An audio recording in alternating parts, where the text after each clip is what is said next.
Have you always been told you need to stretch or get a massage to fix your back pain?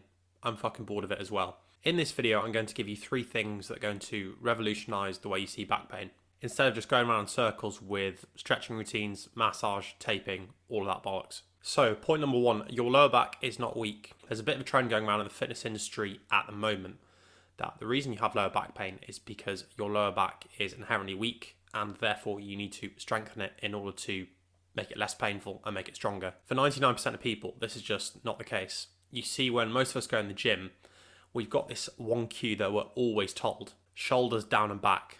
Shoulders down and back on a bench press, a deadlift, a squat, basically any exercise when you start going to the gym, and you probably still do it now. So what actually ends up happening is, because we're told shoulders down and back all the time, our lower back is actually working all the time, because shoulders down and back, we're extended, our chest is pointing up towards the sky, and therefore all of our back muscles are working really hard all the time. So if our lower back is on all the time in the gym, no wonder we're sore, because we're actually just using our lower back to do all of our exercises. It's the opposite to what most people think. Then when you go home, you hear something about posture when you're scrolling through Instagram. Shoulders down and back again. So not only do you do it in the gym, but also when you come home, when you're sitting on the toilet, when you're sitting on the sofa, you sat bolt upright, you never relax. And lo and behold, your lower back is on again. All your back muscles are working incredibly hard. So there's 2 solutions to this. Number 1, when you're in the gym, don't train every exercise with acute shoulders down and back. Train some exercises where your shoulders are actually rounding forward and you're in different positions and postures. And number 2, when you're sitting on the toilet, when you're sitting on the sofa, don't sit bolt upright all the time.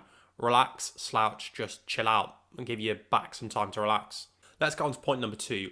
Don't just move up and down. Again, in all of your gym exercises, all you do is move up and down. Now, this sounds a bit foreign, a bit weird, but think about it. When you squat, when you deadlift, when you bench, when you do snatches, when you do clean jerks, basically when you do any movement, all you're doing is moving up and down.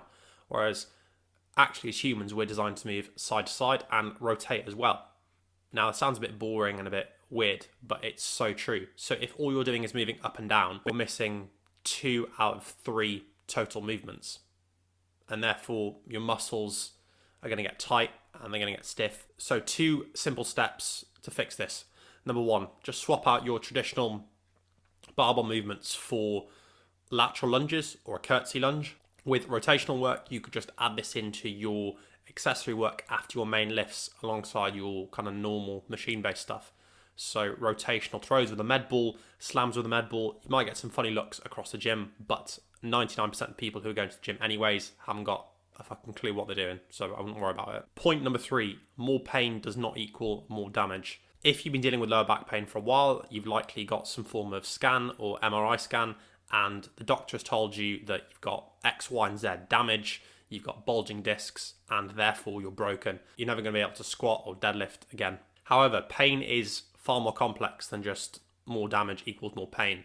Using myself as an example, I've played rugby when I was younger, I've lifted weights since I was 16 or 17, I've put my body under a decent amount of stress. If someone took a scan of my spine, there'd probably be a decent amount of damage, but I've currently got no back pain whatsoever. So the solution, just take any scan with a pinch of salt and actually take positive steps to getting back to where you want to be. Don't take much notice of bulging discs, damage, things like that. Actually focus on movements that you can do with minimal pain, and then gradually build up volume and intensity and get closer and closer to the movements and activities that you want to be getting back to. If you want more helpful tips about your injury, you can join my email list via the link in the description. It's completely free. I'll send you 30 tips in 30 days about injuries in general, and there's a few on lower back pain in there as well. If you don't like them, you can unsubscribe at any point.